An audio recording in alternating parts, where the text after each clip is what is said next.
Oke, halo halo halo. Ketemu lagi dalam Petrikor, program di mana kita menyelam dalam makna kata. Oke, so ini Petrikor yang ke-16. Aku akan bikin format yang agak berbeda.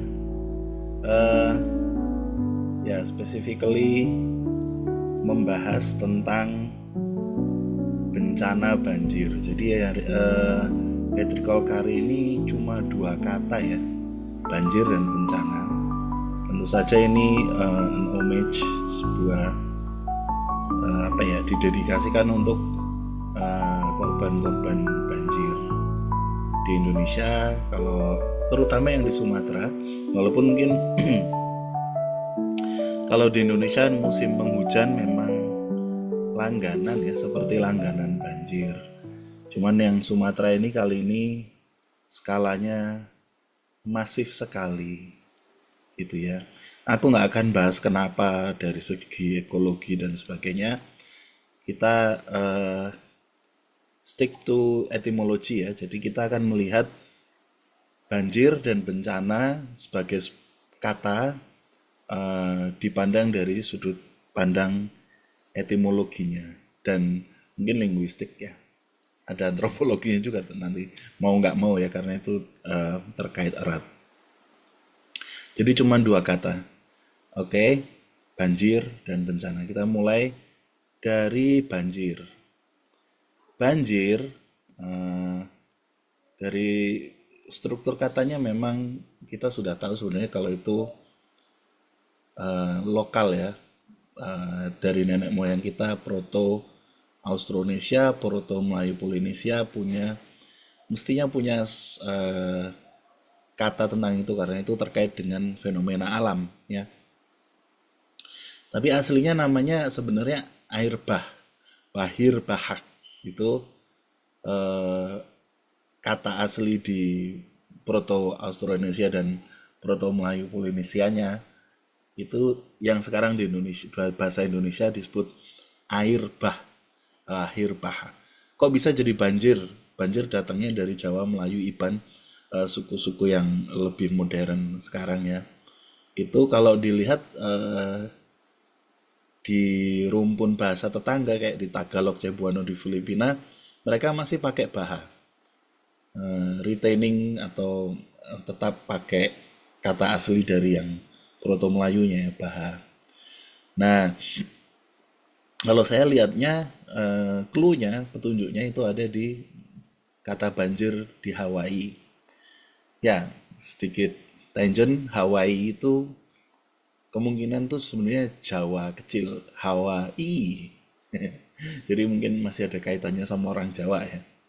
Hawaii, Jawa kecil. Nah, di Hawaii itu untuk banjir namanya kahawai. KH itu dari bahannya, mungkin transformasi dari B ke H. Y-nya itu air ya. Y itu wahi, air. Air itu air, Y. Nah, kemungkinan banjir itu datangnya dari situ. Jadi bahanya air. Jadi air bah itu air yang meluap sebenarnya ya. Air yang banyak meluap. Dan seperti saya dilihat normalnya seperti ini sungainya gitu ya. Hanya kecil, ketika banjir sungainya meluap dan istilahnya ya membanjiri daratan yang memang terdampak banjir itu, floodplainnya. Jadi banjir tuh bahnya air, meluapnya air basically ya, meluapnya air, bahanya air, banjir. Nah, cuma kalau kita melihat lebih dalam, jadi nggak cuma ini yang bikin beda dari Patrikor yang biasanya.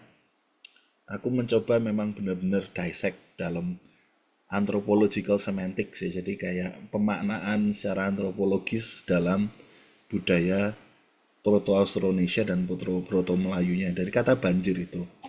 Nah, karena di Proto Austronesia itu punya beberapa pemaknaan untuk banjir. Interpretasi pertamanya itu ya luapan ya, swelling, rising body of water, jadi air yang meluap gitu. Jadi air tuh dianggap berperilaku seperti makhluk hidup yang living body that swells beyond its bounds. Jadi dia makhluk hidup yang meluap keluar dari batasannya dia gitu. Jadi sebagai ada animasinya di situ ya, air yang punya pergerakan.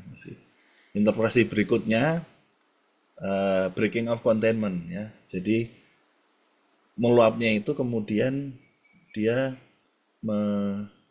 menghancurkan atau containment. Jadi air tuh biasanya normalnya itu ya di situ-situ aja. Kok ini keluar dari tatanan gitu ya. Itu. Jadi dia banjirnya terjadi ketika batasan-batasan itu hancur ya, gagal. Jadi boundary-nya fails gitu. Misalnya yang paling gampang dibayangkan ya kalau kita mengkonten air di bak atau di dam gitu ya, terus damnya rusak, airnya meluap gitu ke tempat yang tidak kita inginkan. Interpretasi ketiga itu dia sebagai pergerakan massa ya. Jadi banjirnya itu airnya acting collectively and directionally, dia seperti ya, jadi dipersonifikasi ya, sebab banjirnya itu untuk kultur Proto-Austronesia itu dipersonifikasi. Ada lagi interpretasi keempat, banjirnya dianggap sebagai intrusi atau encroachment gitu ya. Jadi airnya itu pihak lain dan memasuki pemukiman ya orang. Jadi dia dianggap lian gitu ya, pihak yang bukan istilahnya bagian dari kita, dia masuk. Ini tadinya nggak di sini kok sekarang di sini gitu ya. Dan interpretasi kelimanya adalah banjirnya sebagai bully gitu ya. Violent force atau assault atau assailant ya. Jadi banjir berperilaku sebagai violent assailant. Jadi kayak dia membuli manusia gitu ya. Nah, interpretasi itu kalau kita lihat dari pemakaian kata banjir sampai saat ini masih persisten ya, masih sebenarnya pemahaman-pemahaman itu masih kita pakai gitu ya, kayak banjir meluap ya, terutama yang meluap ya, meluap lalu sebagai luapan air, sebagai sesuatu yang lepas dari kendali kayak gitu.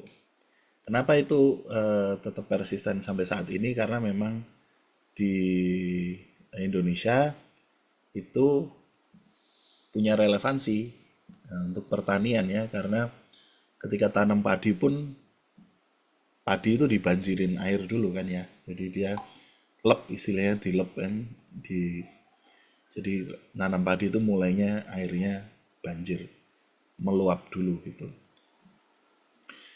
Ekologinya maritim, jadi kita di kepulauan banyak perkampungan atau tempat hunian penduduk di daerah-daerah yang memang rawan banjir aslinya ya. Either itu banjir dari sungai, di muara sungai, atau yang dari luapan air laut yang pasang gitu ya. Dan nanti kalau ngomong soal climate change mungkin semakin sering ya yang pasang. Sudah dari air lautnya pasang, dari muka tanahnya juga turun gitu ya.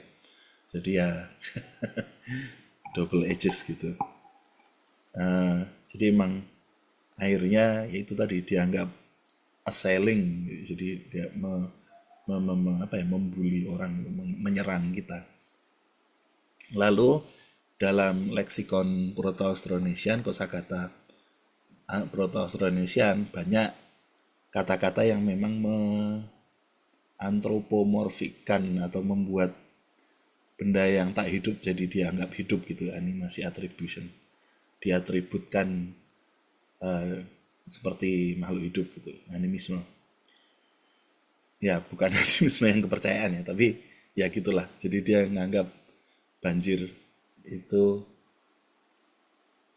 nah apa namanya, punya, bisa bisa melakukan pekerjaan. Nah, ada ada kayak agensinya di situ. Lalu dalam bahasa Austronesia memang pemaknaannya cenderung kata kerja ya, verb centric semantics di situ, sehingga secara umum banjir secara bahasa Proto Austronesian Proto Melayu, bahasanya nenek moyang kita, itu dianggap sebagai sebuah kejadian. Jadi bukan kata benda. Kata bendanya airnya ya. Air, banjirnya itu kejadiannya. Nah,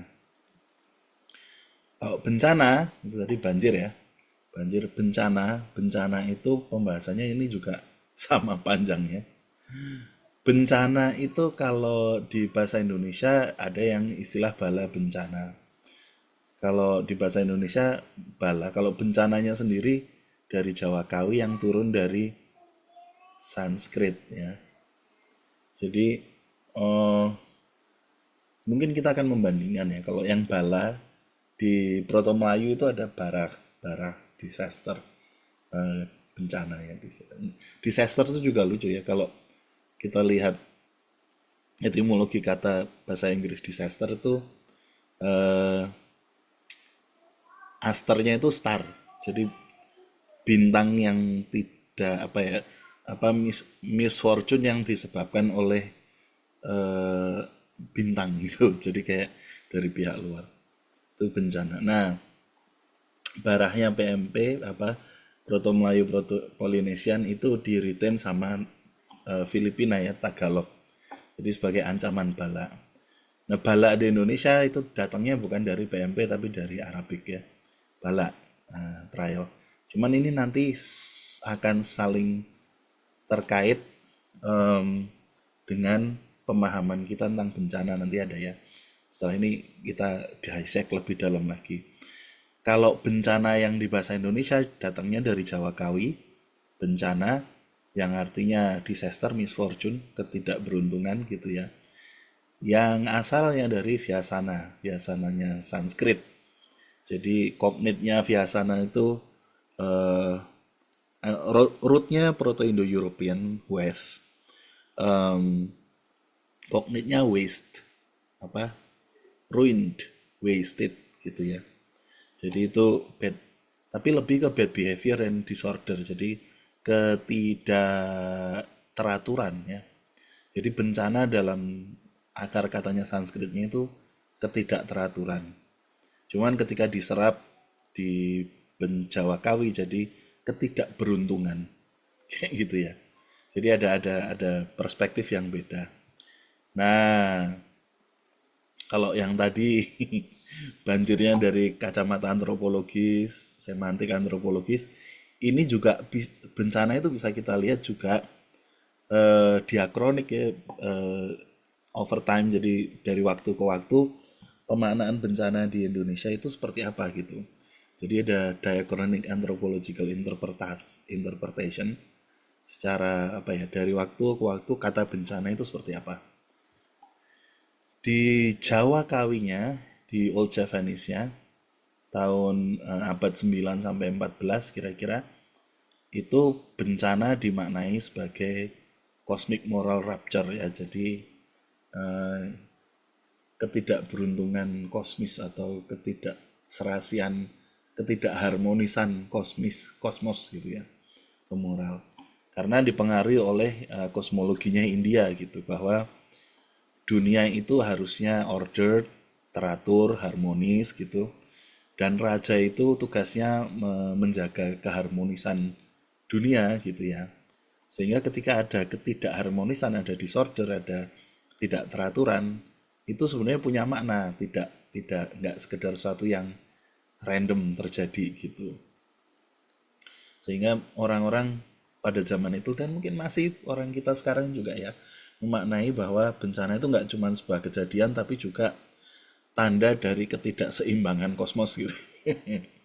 Yang seringkali dikaitkan dengan moral failure gitu. Adharma itu ya ketidakteraturan, divine displeasure, jadi memang ada higher power yang nggak suka dengan keadaan kita gitu ya, konsekuensi yang sifatnya karma gitu dan sebagainya.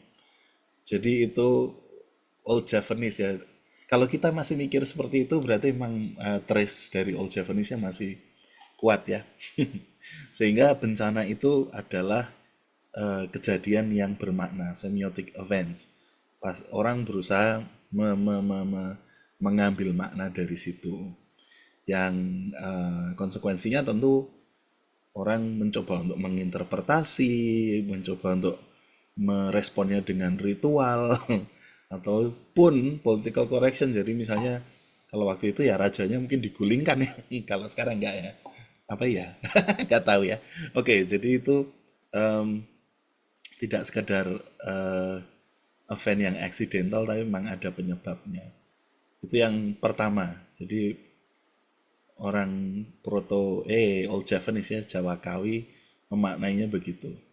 Nah, kemudian bencana diserap di Melayu Pertengahan abad 14 sampai abad 18 itu karena pengaruh Islam, maka bencana itu dianggap sebagai sebuah ujian ya. Jadi kosmologi Indianya ter bukan tergantikan sebenarnya ya, overlay kalau menurut saya, replace or overlay, lebih ke overlay ya. Kita orang Indonesia itu sukanya mengadaptasi, jadi eh, dianggap itu adalah takdir, divine will gitu ya, keinginan dari kekuatan yang lebih tinggi atau Tuhan, kalau di Islam ya Allah, sebagai moral testing, ujian ya, sebagai eh, apa ya, historical causality. Jadi kayak di kaum terdahulu yang apa, nyeleweng kayak begini-begini terus dihukum gitu. Jadi ada event historisnya gitu ya. Jadi kita berusaha menghubungkan dengan kejadian masa lampau. Nah, bencana masih extraordinary, luar biasa dan bermakna juga, tapi framingnya jadi agak beda di Melayu karena pengaruh Islam ya, sebagai ujian, sebagai hukuman atau peringatan gitu ya, dan bagian dari itu sacred history. Jadi ada keterkaitannya dengan sejarah masa lalu yang kaum-kaum yang apa istilahnya kurang berterima kasih terhadap Tuhan dan sebagainya sehingga dihukum gitu ya. Sehingga bencana menjadi kejadian historis, historic event. Jadi itu sifatnya sebagai ujian, bukan pertanda bahwa kosmosnya breaking down atau alamnya istilahnya jadi hancur, tidak teratur, bukan gitu ya. Nah, agensinya jadi bergeser dari King Center of Cosmology, kosmologi yang berpusat pada raja-raja, menjadi bahwa ini semuanya kekuasaan Tuhan, itu untuk Middle Melayunya ya. Lalu kolonial Belanda datang membawa pemahaman yang eh, modern rasional abad 18-20 ya. Dianggap sebagai bencana itu katastrofi kolektif. Jadi ya katastrofi itu ketidakberaturan yang kolektif. Jadi mulai ada historiografi pencatatan modern, ada mulai penjelasan ilmiahnya seperti apa, bahasa-bahasa birokratis mulai dipakai di situ. Sehingga sifat bencana itu jadi bukan sekedar terkait sama personal belief, tapi memang itu kolektif, deskriptif gitu, impersonal gitu ya. Masih morally charged tapi tidak begitu metafisikal lagi dan lebih empirical gitu ya. Lebih berdasarkan observasi data dan sebagainya. Ya, sebagai apa namanya, interpretasinya di era kolonial itu, bencana itu bergeser dari tanda-tanda moral jadi sekedar fakta sosial aja gitu. Jadi ini merupakan istilahnya apa ya? Dimulainya sekularisasi bencana. Jadi bencana dilihat dari sudut pandang yang sekuler. Nah, Yang terakhir di modern Indonesia ini, walaupun ini mungkin debatable ya, karena ya masih banyak juga orang-orang kita yang menganggap itu ujian dari Tuhan dan sebagainya. Sama lah, karena itu retain sebenarnya, ini cuman variasi, cuman semakin modern itu semakin, aku bilang mungkin pragmatis ya. Di modern tuh bencana itu ya sekedar risk event aja gitu, kejadian yang boleh dibilang mungkin mismanagement gitu ya. Jadi itu karena akibat dari mismanagement. Jadi frameworknya lebih ke disaster risk reduction ya, bagaimana memitigasi bencana. Kita mulai memilah-milah ini bahaya, vulnerability, exposure dan sebagainya ya. Dan interaksi antara kita dan lingkungan itu seperti apa, sehingga bukan, pertanyaannya tidak lagi kenapa bencana ini terjadi, tapi lebih ke bagaimana kita memitigasi dan merespon bencana ini, sehingga tanggung jawabnya tidak lagi kita lemparkan ke sesuatu yang metafisis yang kita mungkin ya pasif sebagai penerima gitu ya, sehingga ya responnya kayak gitu, either itu dari Tuhan Raja atau memang cuma takdir, bukan cuma ya, memang takdir gitu, tapi lebih ke institusional dan ke pemerintahan. Jadi sebenarnya ada perubahan istilahnya interpretasi yang sangat radikal, sehingga bencana itu dianggap sebagai fenomena yang sebenarnya manageable, sesuatu yang bisa kita manage ya gitu. Itu untuk perspektif modernnya gitu. Kalau dilihat rangkumannya seperti ini, jadi maknanya itu berubah dari cosmic rupture, providential trial, jadi semestanya itu jadi tidak beraturan, lalu berubah lagi karena pengaruh Islam bahwa itu sebenarnya hukuman atau ujian dari Tuhan gitu ya. Lalu mulai ketika kolonial masuk, itu di sudut pandangnya berubah katastrofi kolektif gitu. Dan yang terakhir sebenarnya sekedar sesuatu yang nggak bisa kita manage dengan baik aja sebenarnya. Jadi cultural logicnya juga berubah. Jadi ada perubahan. Namun semua pakai kata bencana gitu. Bencana ini katanya yang dipakai sama, persisten dari Old Javanese abad 9 sampai sekarang. Jadi sudah sekitar berapa? Sekarang abad 21 ya. Jadi sekitar 12 abad ya. 12 abad itu kata itu bertahan walaupun mengalami perubahan semantik, perubahan makna gitu ya. Nah, menarik karena ada yang retain, ada yang walaupun itu maknanya berubah-ubah, ada satu yang bahwa bencana itu selalu menunjuk ke suatu kegagalan atau ketidakberaturan yang tidak bisa disematkan pada individu sebenarnya ya. Exist individual agency. Jadi orang sebagai individu ketika dapat bencana, terutama bencana alam ya, itu nggak bisa nanganin sendiri gitu. Jadi harus ada yang bertanggung jawab gitu. Dulu mungkin itu yang dilempar tanggung jawabnya ke raja, lalu ketika point of view-nya atau perspektifnya ujian ya either nerimo atau nyalahkan Tuhan gitu ya. Nah kalau sekarang jelas mismanagement itu yang disalahkan harus institusi lah ya gitu. Apalagi kalau nggak salah terakhir dengar berita belum dijadikan bencana nasional ya, kurang tahu nih gimana sih governance-nya gitu ya. Nah itu semakin kesini berarti kan ya boleh, maksudnya mau pakai interpretasi yang mana silahkan, tapi memang harus ada yang bertanggung jawab, karena itu yang namanya bencana dari segi etimologis makna kata adalah sesuatu yang exceeds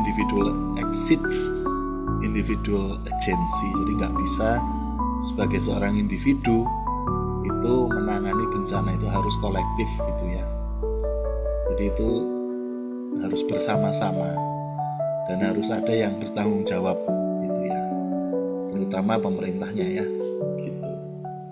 Nah, oke, mungkin gitu aja untuk Petrichor kali ini. Di deskripsi ada tautan-tautan terkait kalau mau nyumbang ke PMI untuk penanggulangan bencana di Sumatera, dan mungkin ada aku kasih liputan gambar dari BBC Asia ya gitu.